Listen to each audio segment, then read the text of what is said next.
Higit 8,000 mga kabataan. Ito ang bilang ng mga out-of-school youth sa probinsya ng Pangasinan. Mula ito sa 5 bayan at 1 lungsod sa probinsya. Para matugunan ang lumulobong bilang, inilunsad ng First Spouses League of Pangasinan ang Project Tawiran noong Disyembre ng 2025. Isang community-based educational and functional literacy program na naglalayong masuportahan ng mga out-of-school youth sa probinsya.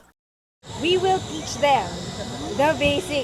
As in talaga pong tuturuan po natin sila ng concepts, nung paano magsulat, paano magbasa, at para sa mga out-of-school youth po natin na may mga potensyal, hahanapan po natin sila ng serbisyo sa probinsya. Baka pwede po natin silang ipasok sa ating mga TESDA or scholarship po.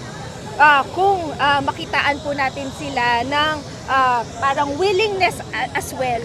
Kahapon bilang panimula, isang book donation drive ang isinagawa sa lungsod ng Urdaneta City. Pinangunahan ito mismo ni First Spouses League of Pangasinan Chairperson Maan Tuazon Gico. Ang mga residente buong pusong nagbigay ng mga libro, mula children's book hanggang sa iba't iba pang reading materials.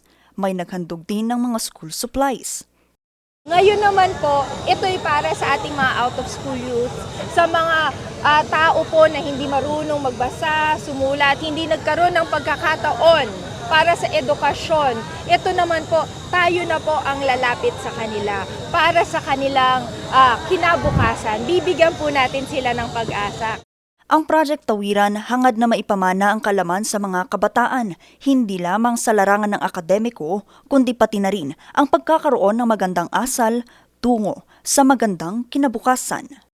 Vanessa Bugtong, RNG News.